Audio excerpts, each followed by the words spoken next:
You are listening to Leaders and Legends, a podcast produced by Veteran Strategies and featuring conversations with fascinating and impactful men and women who have shaped our world, our communities, and our history. My name is Robert Vane, Principal of Veteran Strategies, and your host for our discussion. You are listening to Leaders and Legends, a podcast presented by Veteran Strategies, an Indiana-based public relations enterprise, and sponsored by Garmon Construction, Leaders and Legends LLC, the Grand Hall and Conference Center at Historic Union Station, the McGinley's Golden Ace Inn, and NFP, a national insurance broker with strong local content. Our podcast is featured on the All Indiana Podcast Network in partnership with Wish TV. You may find Leaders and Legends at allindianapodcastnetwork.com. Thinking of starting a podcast or need to host a public meeting? Let Leaders and Legends LLC be your partner as you look for new ways to communicate your message.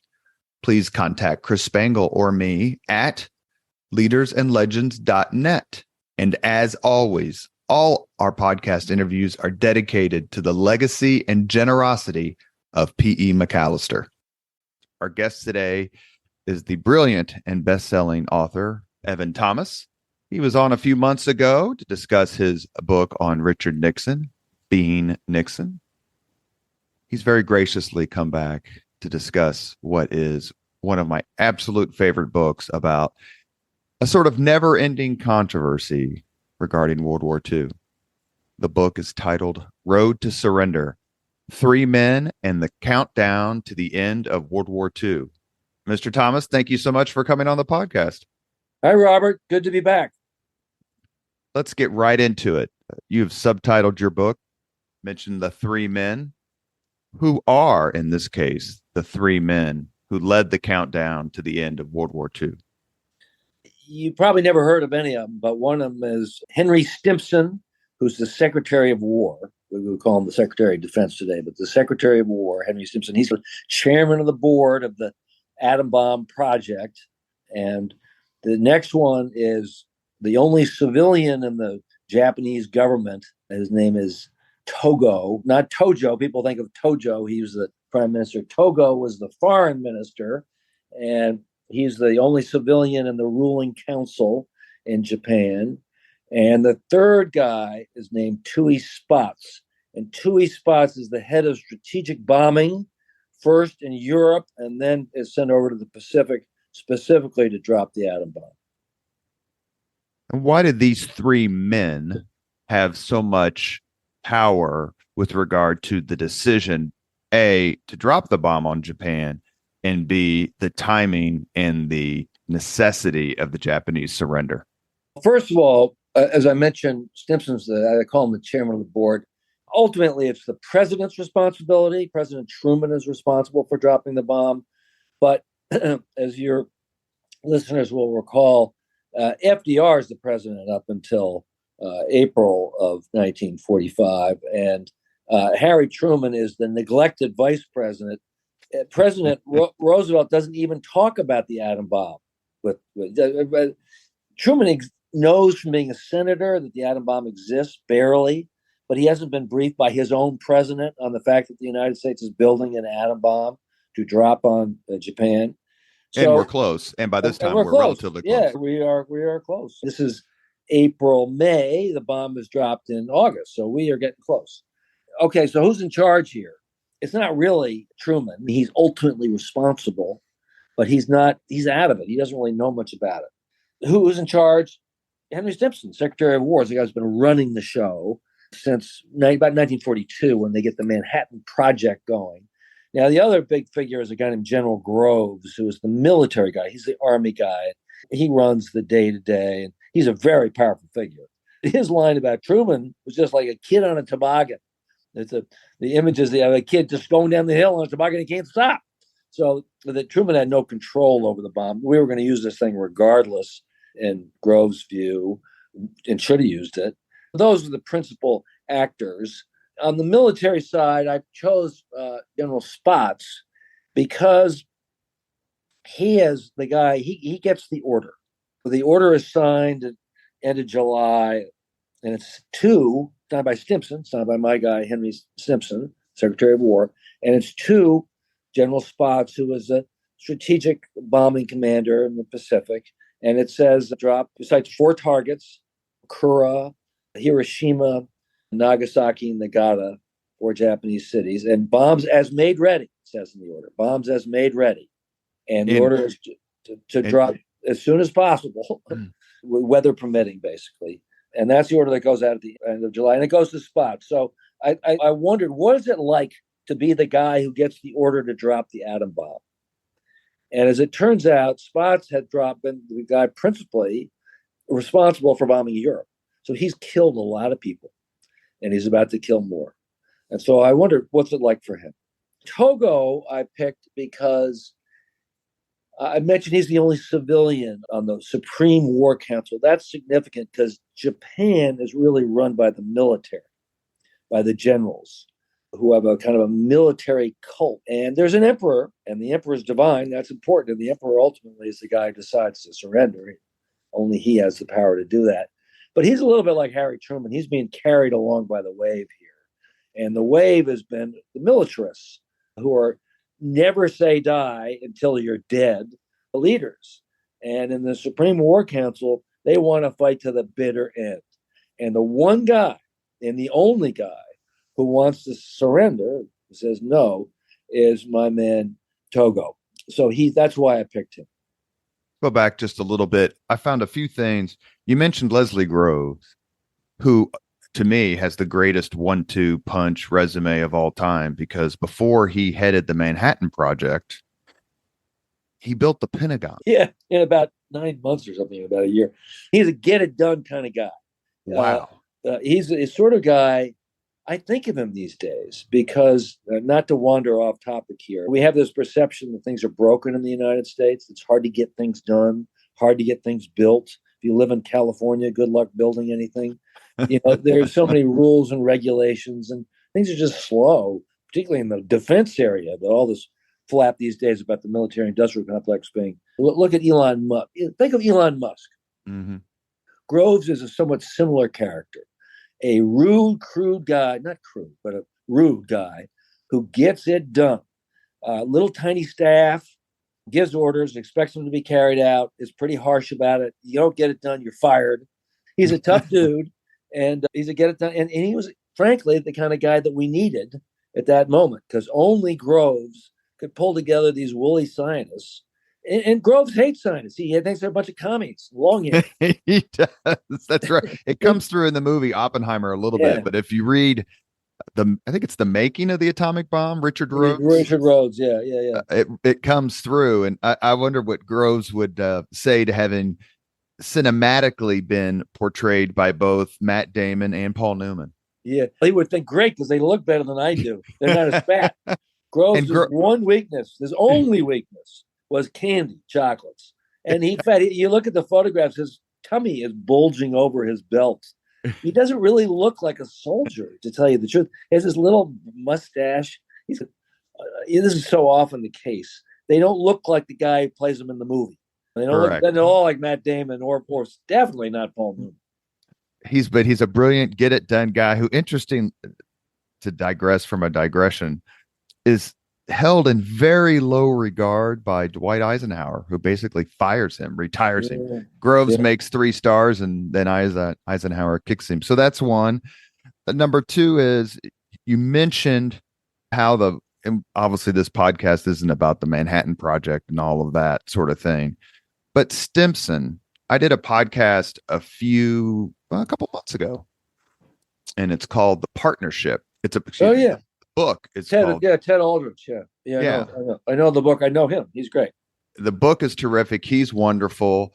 And I hate to say that Stimson has become a forgotten figure. I don't think that's accurate, but yeah, it is. The influence that he had he's a lifelong Republican, Teddy Roosevelt, Hoover, amazing sort of diplomatic, government, and legal career. He's one of those guys, wise men, for lack of a better term. Yeah. And his influence within the administration of uber Democrat President Franklin Roosevelt to me is fascinating. Yeah. Yes, it How sure is. does, please talk for a minute about how Stimson achieves this sort of, I'm going to say, first among equals status? Yeah. Well, Roosevelt brings him in for political reasons. He needed a Republican. This is he's trying to get the draft passed in 1940. Half of America does not want to get into World War II. Actually, more than that. 2/3 of America does not want to get into World War II. And Roosevelt himself is not too sure he wants to get into World War II, but he wants to help Britain. And he needs to make America strong and pass the draft. And he doesn't have the votes. And he gets a Republican, Henry Stimson, in as the Secretary of War, and another Republican as the Secretary of Navy of the Navy. And it's just a political thing to be bipartisan. But as it turns out, Stimson is much more than a political hack. In fact, he's not really political at all. He's a powerful guy who likes getting things done. Back to Groves, actually, get it done. And he's an interventionist. He wants to go to war, not just with Japan, but with Germany, especially with Germany. And he pushes and prods Roosevelt all through 1941 to get into war, to join England and fight the Germans. And Roosevelt's somewhat reluctant. Roosevelt does not want to fight a giant land war in Europe. Who can blame him? But Stimson pushes him and has a lot of power. Stimson, I love this. Henry Stimson is the only guy who ever hung up on the president of the United States, on Roosevelt. He just hung up on him once when Roosevelt was being dodgy, and Roosevelt could be dodgy and not uber political, dishonest. right? Everything Yeah, has got a political calculation, which yeah, makes it, more difficult to make a decision. yeah. And he wasn't totally honest either. No. And Stimson hated that and hung up on him. You know, he's a tough guy. He was older. He was, by the time the book I'm writing, he's 77 and he's really too old for his job. This is to ring another bell. He's too old for his job. And he's taking naps in the afternoon and he's really at the end of his rope. But he's got a heart condition. But man, was he a tough guy. What's more shocking to you, Stimson hanging up on Franklin Roosevelt, or at war council meetings, Douglas MacArthur referring to Roosevelt as Franklin instead of Mr. President? Yeah. Some people could refer to him Franklin if he asked you. Churchill was allowed to refer to Roosevelt as Franklin, but not MacArthur. MacArthur's sort of the uglier side of. MacArthur was a great general in some ways, I know, but he was insolent, and in a way that was bad for democracy. Truman fired him. How does what happened to Germany? So that they surrender May 8th, 1945, Harry Truman's birthday. And so that part of the war is over, the European war, basically. So now you have the summer, the late spring and summer of 45. The Japanese Navy is destroyed. Their cities are being bombed. Talk to us a little bit more about what's the status of the war. You have Iwo Jima in February of 45, I think February 19th. Is that right? Yeah. And then you have Okinawa on April 1st of 45. So let's take a few minutes and talk about the Pacific War at this point. Well, Japan is defeated, but it's not. The Navy's sunk. This incredible thing of sending their battleship out with a one-way supply of fuel. We sink it after a couple of days. They're finished. We're burning their cities. Curtis LeMay, the head of the 20th Bomber Command, is burning, in the process of burning 60 Japanese cities with napalm incendiaries. They're beat, but they're not beat because their militarists don't want to surrender, which sounds, there are two aspects of it. One is it's crazy suicidal. The Japanese are in love with death. I'm not overstating this. Movies in Japan end heroically with everybody dying. There's a cult of death in Japan. So dying is okay. But that's only part of it. And people think, oh, it's just suicidal.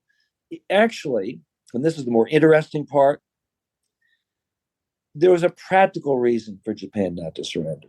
And it went like this. The Japanese knew they were beaten.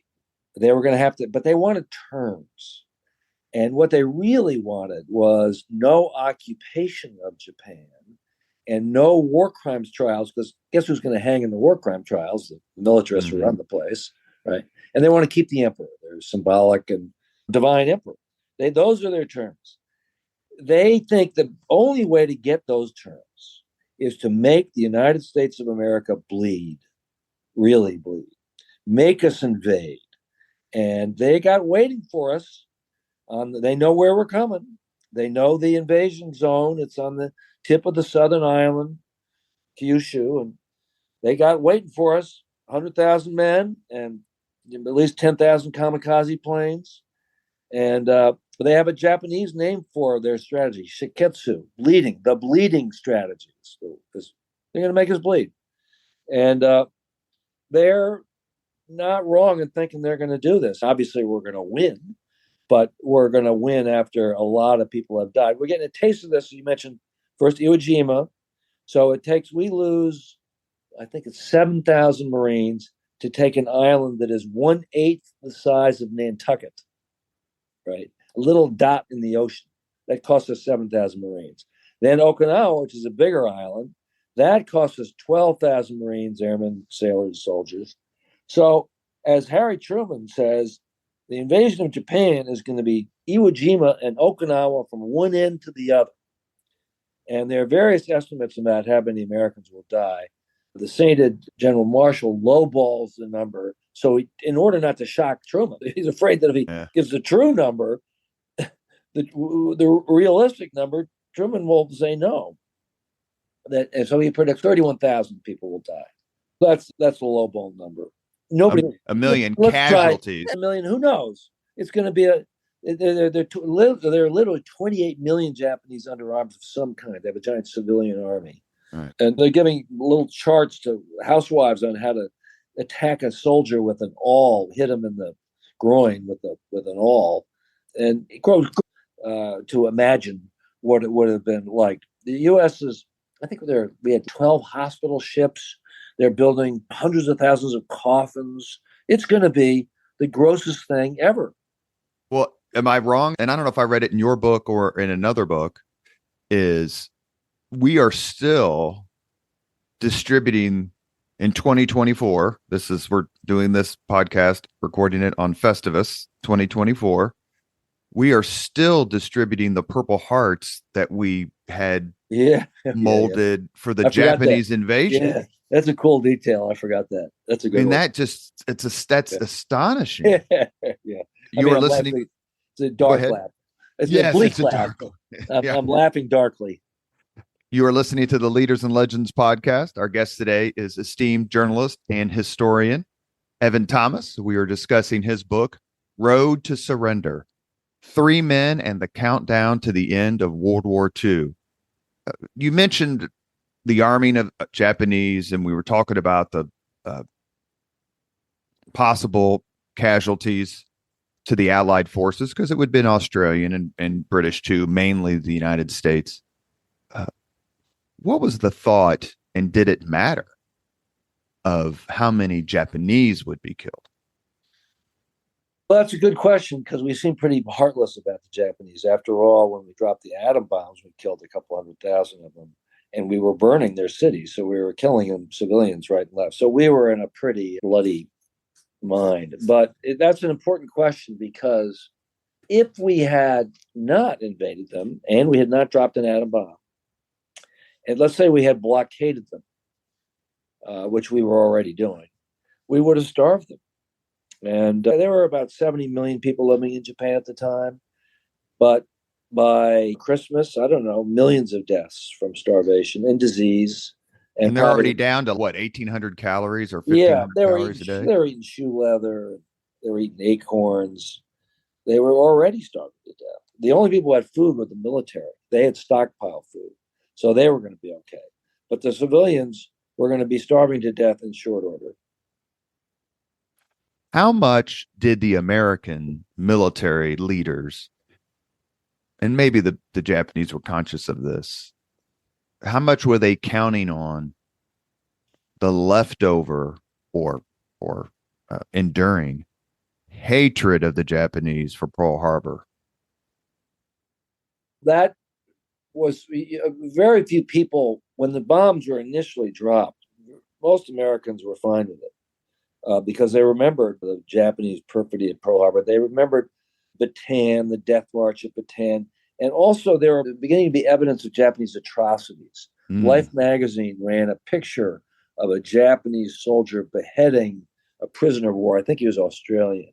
Right, that's right. Pretty gruesome picture. So the picture that Americans had of the Japanese was that they were pretty heartless, and as they were. It was not an incorrect picture. The rape of Nanking wasn't made up, and Americans knew that. So there was not a whole lot, and also they're tired of war. No reports were coming back of how brutal the Pacific was. The Japanese wouldn't surrender, so you'd have to fight to the last man. So Americans were not in a mood to be very merciful to the Japanese in 1945. That changed, that evolved over time. We could talk about that. But in 1945, the view was it's okay to kill them. The summer of 45, I think it was July, perhaps, the Potsdam Conference is happening in the early summer. Yeah. Stalin, Churchill, and then Attlee takes his place, and Truman are over in Germany trying to figure out how to deal with Europe, but they also have one eye on the Pacific, and they issue what's called the Potsdam Declaration. Explain what that was, and did you find it to be effective or ineffective? Yeah. This is a source of some controversy. The Potsdam Declaration was basically a declaration warning Japan to surrender or else. It did not spell out that we had an atom bomb, but it did say, I forget the exact words, but basically, I should remember the exact words. Isn't it prompt and utter destruction? Yes, I'm sorry. Of course, how could I forget that? Prompt and utter destruction. That's a title of books. Jesus, I don't remember that. Prompt and utter destruction, without saying the atom bomb. But it's controversial because there is a whole school of scholars that believes that the Potsdam Declaration should have said, look, you can keep the emperor, and given him some terms. And if we just given the Japanese something, particularly keeping the emperor, then they would have done the wise thing, the intelligent thing, and surrender, and we wouldn't have had to drop the bomb. That view has been taught in American universities for years. I think probably still is in many places, but it's called the revisionist view, and it's been around for a long time. Barton Bernstein, Gar Alperovitz. Yeah. Bernstein's sort of in the middle on this, but Alperovitz was the guy who launched this years ago. And it's still, I would say, if you take a history course in an American university, there's a pretty good chance you'll hear that. The problem with it is based on faulty evidence. And they didn't really know, in fairness to the scholars, since they came up with this view, we have learned more about Japan. What have we learned about Japan? They weren't going to surrender, no matter what. Exactly. And had no history of surrendering in any conflict they had ever. Hitler, on the night of Pearl Harbor, when Hitler heard that the Japanese had attacked Pearl Harbor, he said, great, this is a country that has not surrendered in 3,000 years. We knew that they were not the surrendering kind. But anyways, we've learned in the last 20, 30 years, especially, that the more we learn about Japan, the more we learn they weren't going to surrender. They were going to fight to the end. And as I was saying earlier, it's not totally crazy, because if they could get terms from us by making us bleed and suffer, they would avoid an occupation. So what changed the equation? The atom bomb. Not one, but two. And it's important because there's also the argument, we dropped one. Did we really have to drop a second? Did we really have to do that? Yes, we did. And why do I say that? Because after we dropped the second bomb, on August 9th, the Japanese War Council is meeting, and they know about the second bomb. And the most powerful guy in the War Council, General Anami, who's the war minister, said, wouldn't it be beautiful if the whole country was to perish like a cherry blossom, like a beautiful flower? And he said, let him drop 100. Now, that's bluster. He's showing off for his subordinates. But when they vote, they don't actually have a vote, but they can tell it's about a 3-3 tie on surrendering. This is after we have dropped 2 atom bombs on them. And the Soviets have invaded Manchuria the night before. They're still deadlocked. Finally, the emperor that night breaks the tie, but the war is still not over because they demand that, okay, we'll surrender, but we have to keep the emperor and he has to be sovereign. He has to be sovereign. That doesn't fly with Washington because you can't have it. So we send back a message, no, we can keep the emperor, but he's going to report to not God, but to Douglas MacArthur. He's going to report to the Supreme Allied Commander. To the extent there's a difference. Right, same God. The human God versus the divine God. Right. So the war drags on, and the military is thinking about staging a coup. And this is all in the book, but on the last night, before they do surrender, these crazy coup plotters kill the head of the Imperial Guard, and they chop the head off of his buddy, and they forge orders giving them control of the Imperial Guard, and they're running through the palace, the Emperor's palace. What are they looking for? They are looking for a recording of a speech the Emperor is supposed to give the next day at noon. That would serve as a surrender speech. And they want to find the record and break it so it won't be a surrender. They come pretty close. They never find the record. It's hidden in a room. I love this. Hidden in a room reserved for ladies in waiting, and a brown paper bag, and they never find it. And the coup fizzles out. The wiser heads prevail. The coup plotter goes out and shoots himself in the courtyard outside the palace. The speech is played, and Japan does surrender, but it was a close thing. And the emperor is so isolated. I love this part of your book. The Japanese he speaks on the record to be broadcast is this, I think you called it some sort of like court Japanese or something. It's in other words, it's archaic court Japanese, and the people don't know what he's saying. They have to have the announcers say what he's saying is we're surrendering. It's a beautiful speech in some ways. He talks about we must endure the unendurable. We must bear the unbearable. He doesn't use the word surrender. He says we must accept the Potsdam Declaration. And then, but at the line about my favorite line is that the war is not going as well as expected. it's Monty Python. They've been nuked twice in 6 days or whatever it is. You can't make it up. That line was put in by the war minister, Anami, to give the army some face. They care about face, respect. And he wanted to make the argument that it was not really our fault. We hadn't really lost the war just because those terrible Americans are dropping these terror weapons on us.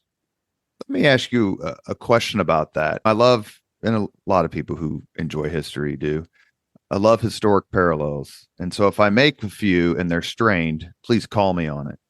But when I read about, in your book and in other books, obviously, about this debate, not only in Japan, but the debate among the Allies, mostly the United States, about Japan's surrender, it makes me think of Imperial Germany in World War I, where when the armistice was signed and agreed to in November of 18, there were no Allied soldiers in Germany.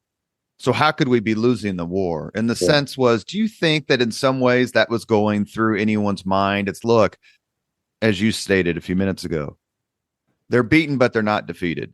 And the only way to get them to acquiesce, to acknowledge their defeat, is to have American soldiers on Japanese soil, either as invaders or occupiers.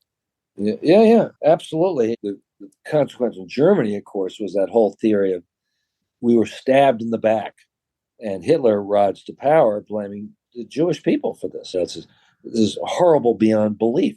Because they were able to argue that we were stabbed in the back, we weren't really beaten. It must be a plot, a conspiracy. How else could we lose? It was a conspiracy. Where did that come from?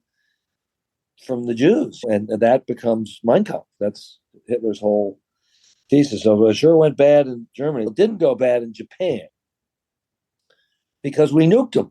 I hate to be so harsh about this, but we destroyed 2 of their cities with atomic weapons. So it was pretty clear that they had lost. Their military did not oppose the occupation. In fact, the Japanese are funny people. They fought to the bitter end, but once the emperor said we surrender, they did surrender. There were some last kamikaze flights. The head of the kamikazes went off on a crazy toot with about 11 planes and died. But most of the Japanese bowed and surrendered to their new occupiers. There's a great scene. General MacArthur, a week or two after the bomb is dropped, the American occupiers have to go in and begin the occupation, and they're flying into this Japanese air base. And inside the plane, MacArthur's lieutenants start strapping their guns on, their pistols, their handguns. And MacArthur says, take them off, take off the guns. Don't, no. If they're going to kill us, they're going to kill us anyways. Much better to go in unarmed, because that shows their superiority, right? And the Japanese get it. And the Japanese, they understand they're beat by a superior foe, and they bow. And the Japanese occupation is, as occupations go, not bad. Rebuild. Harry Truman wrote, I saw the draft of this letter, and it was something that just, I'd never thought of it, but just struck me. He wrote a letter saying, in the history of the world, there's never been a case of the conquerors rebuilding the conquered in a major war. That's only happened by the United States and Germany and Japan. That had never happened in history.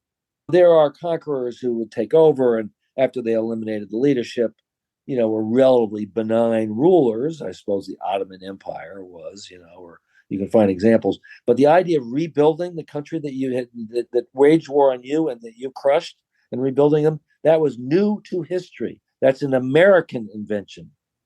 That's a great point. And you actually lead me into a question I was going to ask later, but let me bring it up now. When it comes to the decision to use the atomic bomb, and when it comes to the Japanese decision to surrender, how powerful was in both decisions, in being dispositive, was the specter of the Soviet Union? This is important to mention this, because they're now the latest view amongst the scholars. There's a guy named Hasegawa, I believe his name is. He's a professor at San Diego, I think. Wrote a book, and his argument is that it wasn't the bomb that got Japan to surrender. It was the Russians coming in, that they really were scared of the Russians. Now, there's some evidence for that, because the Japanese military did fear the Russians, and the Japanese did invade Manchuria the night before the 9th, and at the same time that we're dropping our second bomb. So there's some evidence for it, but I believe that Professor Hasegawa does a little cherry picking of his evidence, because I think there's more evidence that it was the atom bomb. Now, you can argue about this. This is certainly a legitimate scholarly debate, but I think the evidence is more that it was the bomb that persuaded them, not the Russians. The other piece of this puzzle, though, is the revisionists argued for years that we dropped those bombs. Our real motive, the real reason we did it, was to scare the Russians. There was a poker chip we had, or the pistol in our pocket, but that we really, and there's some evidence for this too. The Secretary of State, Jimmy Burns, talked a pretty tough game about scaring the Russians. And I think part of his motivation was to scare the Russians. But I don't, and I think he and Truman talked about it. So I think it's a thread in the sweater, but I don't think it's a sweater. I don't think that was Stimson turned against that reason. He thought about it for a while and thought it's not going to work, for one thing, and it's not a good motivation for doing this in any case. So it's a factor, but I don't think it's at all a decisive factor. I think the decisive factor is ending the war so that we won't have to invade and lose 1 million men. You mentioned scholarship. One of my favorite professors in college, who actually was a occupying soldier in Japan after World War II. He made the point in a forum one time, this is probably 35 years ago, that I thought was interesting. It was during the time of the Enola Gay controversy and the anniversary of the use of the bombs in the mid-90s. I'm sure you covered that, studied that as not only as a historian, but a journalist. Yeah. He had a theory that the questioning of the use of American power was something that was tied to the Vietnam War and that generation of scholarship. Yeah, absolutely. You just didn't, so few people questioned it, or however you want to say it, that people were overwhelmingly in favor of maximizing use of American power to minimize American casualties. Yeah. But the use of American military power in Vietnam changed how people, scholars perhaps, looked at the decision on the atomic bombs. Do you agree with that? No doubt about it. The revisionists really get going during Vietnam, and they're looking back at through the prism of Vietnam, looking back at who really started this Cold War, whose fault was it? Was it the Russians or was it the United States? And they start pulling on that string, and there was a string there. We did exaggerate the communist threat back in the late 40s, and we did it in order to get. It's a little bit complicated. I wrote a book called The Wise Men with Walter Isaacson, and I wrote about this. And it's true that those guys who created American foreign policy after World War II exaggerated the communist threat. They did. They made Russia seem scarier than it actually was and more menacing. They did that for a good reason, to get Congress to give money to rebuild Europe. They needed to. Atchison used to talk about scaring the mass mind of government. And that produced the Marshall Plan and the NATO alliance and some good things. But to less subtle minds, it overlearned the lesson. LBJ, Congressman Lyndon Johnson, overlearned the lesson of the communist threat. And when Vietnam came along on his watch, by the 60s, we thought communism was more monolithic and scary and threatening and determined to have world conquest than it actually was. And so we overdid. So the young scholars in the Viet, particularly ones who are thinking about getting drafted, they're not so keen on this American power. And they, as your professor suggests, extrapolate it a little bit, and the whole thing starts looking bad. America starts looking evil. It's our fault all the way down the line. And did we really have to use that bomb? And no, the Japanese were ready to surrender. Or we were just trying to scare the Russians. And they come up with a pretty elaborate and plausible theory. I don't agree with it, but Sure. it's plausible. You can make a pretty good argument, and they did make a pretty good argument. That's why they're still teaching it in college. You're listening to the Leaders and Legends podcast. We are discussing Road to Surrender, Three Men and the Countdown to the End of World War II with author Evan Thomas. It's a second visit on the Leaders and Legends podcast. We are incredibly grateful for your time, Mr. Thomas. Let's fast forward to the bomb is tested on July 16th, 1945 at White Sands Missile Range, where I was stationed in the Army. It's a cool spot, even though it's completely desolate. It's just you're looking at the exact same thing you could see anywhere else in New Mexico, except for this wire, this metal sort of thing that still exists. So now you've got July 16th. The first bomb is dropped. Was it the 6th of August? August 6th. Let's concentrate a little bit on that time period with the three men you highlight in your book, Stimson, Spots, and Togo. What's going on during this few weeks that lead up to the fact that the bomb is going to be used? There's one scene that was very affecting to me. Harry Truman signs the order on July 25th. And he writes in his diary, I've instructed the Secretary of War, Stimson, and he's in complete agreement that this will only be used on a purely military target, on soldiers and sailors, not women and children. What is he thinking? The aim point of the bomb is a bridge in the middle of the city. It's a city built out of wood. It does have soldiers there, and they do kill it. They kill, I think, 10 or 20,000 soldiers, but they kill 50 or 60,000 civilians, most of them women and children, because, of course, the men are off at war. So what was the president thinking? I don't know. I wish I did. I think there's some denial. I think he was badly briefed. I don't think he was thoroughly briefed. I think he and Stimson were thinking that day they had decided to take Kyoto off the target list. Kyoto is the ancient capital of Japan, and Stimson kept insisting that they not bomb it. General Groves wanted to bomb it, thought it was a good target. And Stimson has to go to the president after he's tried 3 times to take Kyoto off the damn target list. And so I think Stimson and Truman are feeling good. We spared Kyoto, and that makes Truman think we were doing the humane thing here.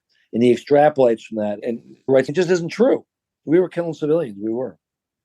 So There's some denial going on, wanting to believe that it's not as awful as it's going to be, but it's pretty awful. And on the morning that Henry Stimson brings the photographs, the aerial photographs of what Hiroshima looks like after we've dropped the bomb, what does it look like? It looks like the inside of an ashtray, 4 square miles of ash. He brings those photos in. On that morning, Stimson has a heart attack. Now, maybe this is a coincidence. He's a 77-year-old guy with a heart condition, but I don't think so. I think he can't believe what they've just done to that city. And Truman, who's been pretty callous about the whole thing up to then, suddenly changes his tune. He sees those photos, and he had given control of the bomb to the military. He takes control back. He doesn't even know the second mission is underway. He doesn't even know it. And they bomb Nagasaki. But then he's civilian control again. It's Truman. And he wants to briefly stop bombing altogether. They don't. But he's shaken by it. He's shaken by killing all those women and children. He's human. And fortunately, they're getting ready to actually drop a third atom bomb on Tokyo. He's decided to do it. Truman has decided to do it when the Japanese finally surrender. They weren't going to bomb the palace. They probably would have dropped it on a burnt out area. And since most of Tokyo was already burnt, actually, the military thought it was a lousy target because it was already burnt out. I was just going to ask you, one of the reasons Hiroshima was on the list, is this correct, that they hadn't really been bombed, so they could actually see what the impact they preserved it. Little boy would be? They preserved. This sounds so harsh, so cold, but put yourself in their shoes. Put yourself in their shoes. They wanted to see the effect of the bomb. And so they made a few cities off limits for their conventional bombers. And one of them was Hiroshima. Tokyo had been firebombed in March. This is talk about gross. More people died in Tokyo on the night of March 9th, 1945 than died in Hiroshima that night. I think it's 85. The numbers are a little blurry here, but 85 to 100,000 from the firebombing in March versus 70,000 right away in Hiroshima from the atom bomb. Now another 100,000 or something. I forget the numbers. People die. Radiation kills you quickly and then slowly. And so more died. But the point is, we'd already burned to death a lot of people. And I read that more people died in 6 hours in Tokyo on the night of March 9th than ever have died in the history of warfare. They get one 85 to 100,000 people. They ran out from their homes into the streets, and the Japanese streets were with asphalt, and it was so hot in Tokyo that the oil in the asphalt started cooking people because they couldn't get away from the heat. And but they jumped in the rivers, and the rivers boiled. I mean, think about it. And you mentioned a few minutes ago, like not being callous and throwing around the numbers and all that sort of thing. But to the American people whose sons were being slaughtered out there in the Pacific War, kamikaze attacks, you mentioned the Bataan Death March, the surprise attack on Pearl Harbor and other places. Was the American attitude, Gallup and polling was around then for sure, but not perhaps as sophisticated as it is now. But were the people just nonchalant? You know what? Totally. If you hadn't started the war, if you hadn't attacked Pearl Harbor, you wouldn't be roasting in Tokyo. So I don't know what to tell you. No, totally. The backlash started a year later. A guy named John Hersey, who's a New Yorker writer, goes to Hiroshima and writes a book called Hiroshima. And I think it focuses on 6 people in the city. It's very human and very moving. And people read that in great numbers, way beyond the New Yorker circulation. It was circulated all over the country. And so in 1946, people started going, whoa, what have we done here? And that feeling increases over time. I think the most recent American polling is most people still think we should have dropped the atom bomb, but it's a much closer thing. I'm not sure. There's something like 60-40, something like that. Because over time, a lot of people have come to regret it. People who are responding to polls in 2024 weren't sitting on Okinawa waiting to go over, or mothers or daughters or fathers. I begin the book with a scene from Paul Fussell, who was a combat infantryman getting ready for the invasion of of Japan, and the Marines are running up and down yelling, "We're going to live! We're going to live!" Yeah. Of course, they would think that. This is But where I should be. And he was the best man. And that is my Uncle George Murray, who drove an LST in 8 major invasions in the Pacific, including Okinawa. And as I got older and after I had served in the Army in peacetime, I asked him about it. Where were you? What were you thinking? And he didn't answer right away. It wasn't a theatrical pause. You could tell that Uncle George was trying to remember. And he said, I was going home. I wasn't going to Japan. And all of my friends were going home. And they weren't going to die in Japan. Yeah. Thank God Yeah. as the saying went, thank God for the atomic bomb. Yeah, no, it's pretty brutal. I have similar with 2 things about that. American planning showed that in the first afternoon, 200 LSTs were going to be sunk by kamikazes. 200. My father was a junior officer on an LST. He had been at D-Day at Omaha Beach in June 1944, and he was on his way to the Pacific to participate in the invasion of Japan. And to show you American attitudes, my mother was a young newlywed, and she was going down to see her husband coming back from Europe on the way to the Pacific. And she wrote my grandmother saying, I hope I get pregnant. And my grandmother wrote in her diary, I hope she doesn't. Why did she write that? Because she was afraid that my father would die and that my mother would have kids with no father. He didn't die. My sister was born about 9 months later. And that's history. What if the Japanese had developed and built the atomic bomb? How do you think they would have used it? Because they tried. They were working on it. They didn't get very far, but they were working on it. They didn't have the industrial capacity for it. They would have used it. Absolutely. They used poison gas in China.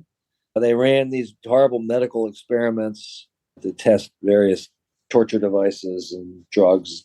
So the Japanese were completely heartless. War makes you heartless. All countries. It makes all countries. The United States is no exception. We were a little less heartless. But I remember a detail. I wrote about Eisenhower. And Eisenhower, the American Army in World War II was the most disciplined army in the history of warfare ever. Warfare used to be raping, looting, and pillaging. The rewards of warfare was you got to rape, loot, and pillage. And it was still that way in the 20th century for the Japanese. Rape of Nanking, rape, loot, and pillage. That's what they did. The Americans were relatively disciplined, but even the American, I remember Eisenhower got so upset about rape by American soldiers that he wanted to line them all up and shoot them. That was his reaction. Just line them up and shoot them. Now, we didn't do that because we have due process, even in the military. But yeah, it just gives you an idea. Even the most disciplined armies, young men who are afraid, are going to do terrible things. We want them to do terrible things. We train them to do terrible things, but they're not always going to be disciplined. The things that came through in your book that I thought was very interesting. You try not to be, or use the word callous and say they deserved it or didn't deserve it or whatever. Pearl Harbor made it. But what comes through in your book is the duplicitous nature of the Japanese. They're negotiating in fall of 41, just before the very day of Pearl Harbor. If they'd have gotten the timer, it would have been a whole nother story, but that's another podcast. Yeah. And so the Americans are saying, look, here they are. It's August after the bombs. They're trying to negotiate. They were negotiating before Pearl Harbor, and look what happened. So how can we trust these people? You really tease that out in a strong way. Please go ahead. One of the revisionist arguments is, why didn't we negotiate with them? The point of view in the American military, correctly, was, look, we are hearing some signals we were breaking the Japanese code. We through magic and ultra, we were able to break the Japanese code. And we knew that their emperor had sent word to their ambassador in Moscow, I want to end this war. Can you get the Russians to help us? So there were some hints that the Russians were thinking about surrendering, but they nowhere in those cables where did the emperor indicate that there were any kind of terms that would ever be acceptable to the Japanese. Certainly not unconditional surrender, which is what we wanted. And as you mentioned, we had been negotiating with Japan on the eve of Pearl Harbor. There were two Japanese diplomats in Washington negotiating with us, and they were given the order. Again, we were breaking the Japanese code then, too. They were given the orders to present the declaration of war on time so that there like 2 minutes would pass where they declared war and then they bombed. But they were so slow translating it and breaking decoding it that those diplomats were an hour or two late to see the Secretary of State, Cordell Hull, who cursed him in his native Tennessean and told him to get the hell out. But so that's the backdrop. That's what should we negotiate with the Japanese? What do they like to negotiate with? We were negotiating with them on the eve of Pearl Harbor. Is it true that Harry Truman wrote that the hardest decision he made as president was to intervene in the Korean War? Did he ever express regret ever about the use of the bombs? Complicated subject because he wanted to show, that whole buck stops here. And he wanted his initial impulse was to show I'm the responsible guy. That's a noble instinct that Truman had. I'm responsible. The buck stops here.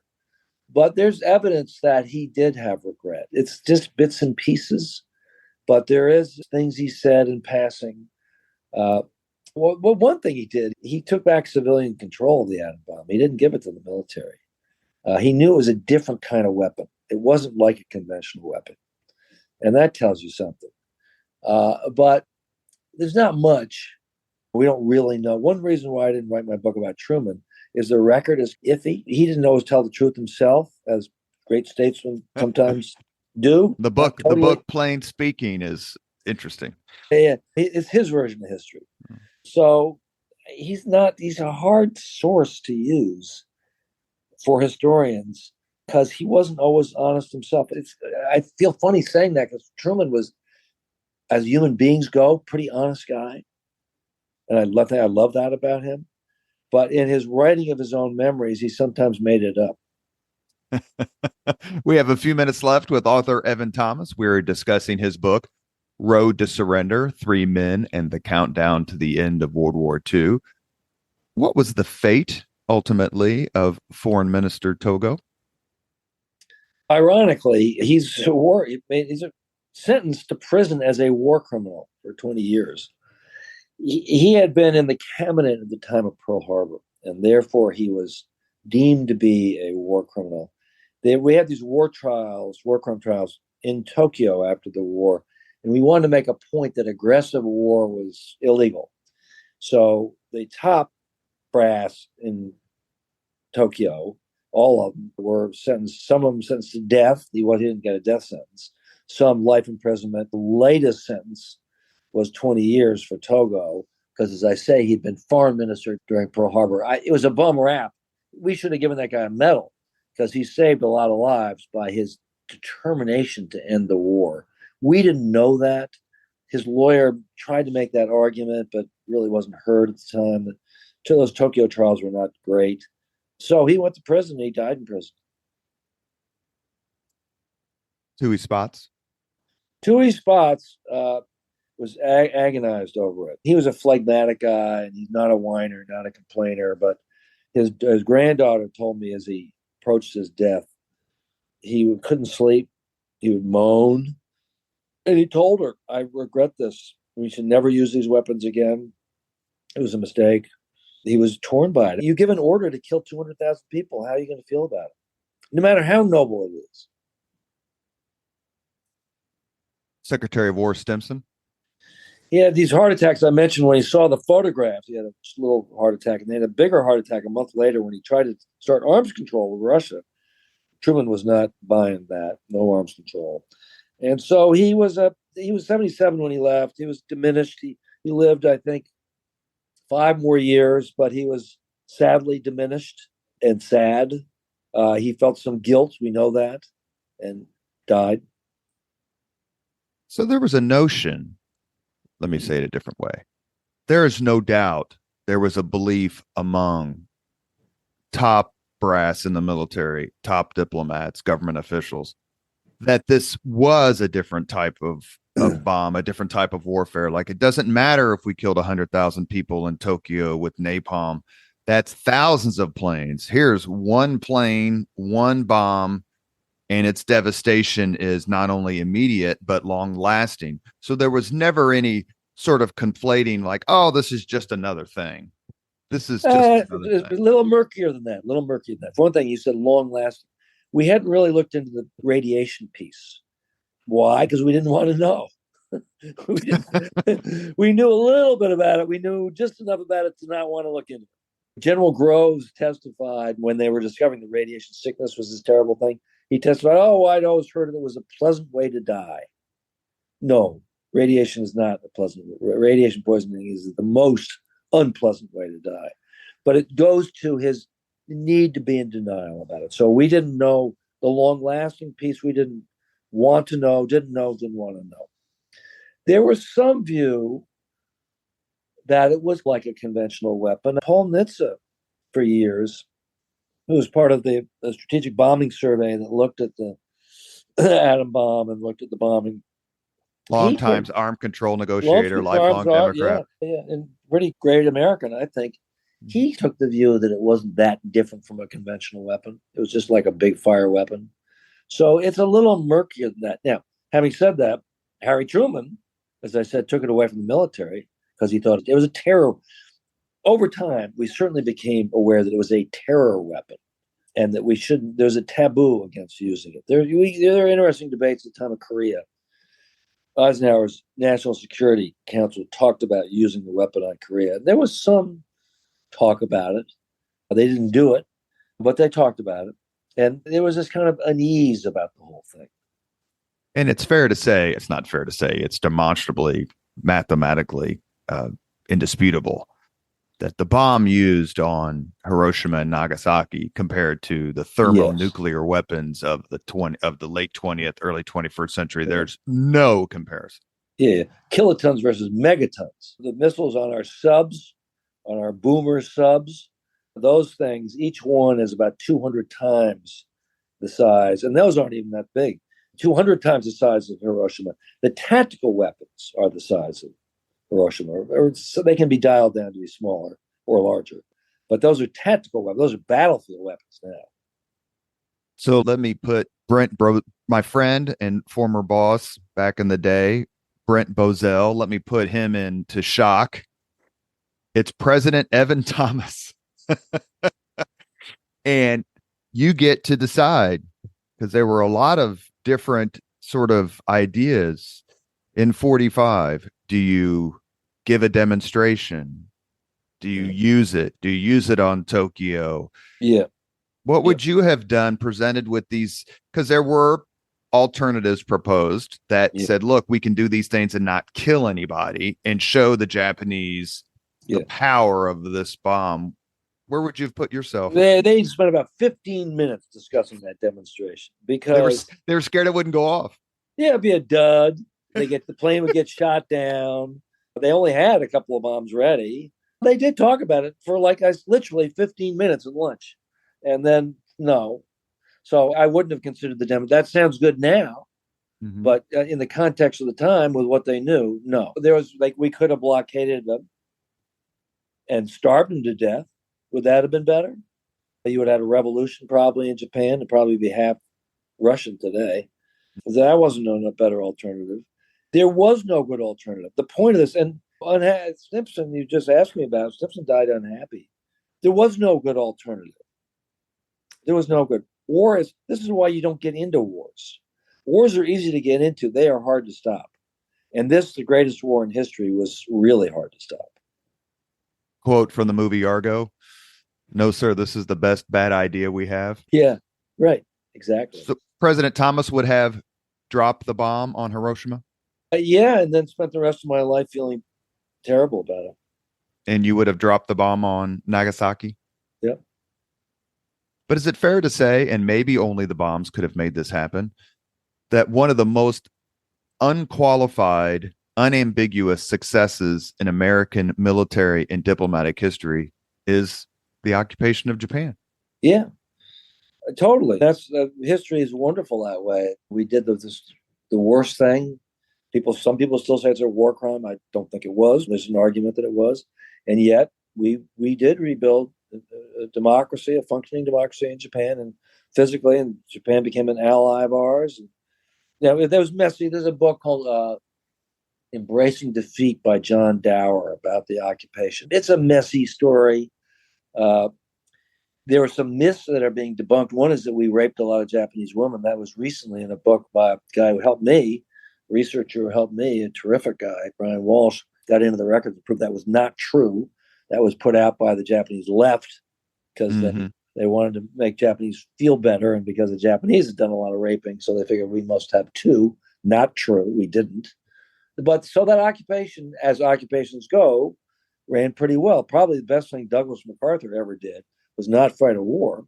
It was to rule as the kind of de facto emperor of Japan, imposing peace and the rebuilding of Japan on Japan, with the Japanese wisely rebuilding their country with a lot of American help. You have been listening to Leaders and Legends, a podcast presented by Veteran Strategies, an Indianapolis-based public relations enterprise. Our guest today, Evan Thomas, the author of Road to Surrender, 3 Men and the Countdown to the End of World War II. As always, all our podcast interviews are dedicated to World War II veteran, philanthropist, and simply the best guy, and that is P.E. McAllister. Mr. Thomas, thank you so much for coming on the podcast. I hate to say this, I've read other of your books, so if you want to come on again. Thanks, Robert. A lot of fun. Thank you very much for listening to Leaders and Legends, brought to you by Veteran Strategies Incorporated. If you want to contact us about this program or our menu of public relations services, please send us an email at robert@veteranstrategies.com. That's robert@veteranstrategies.com.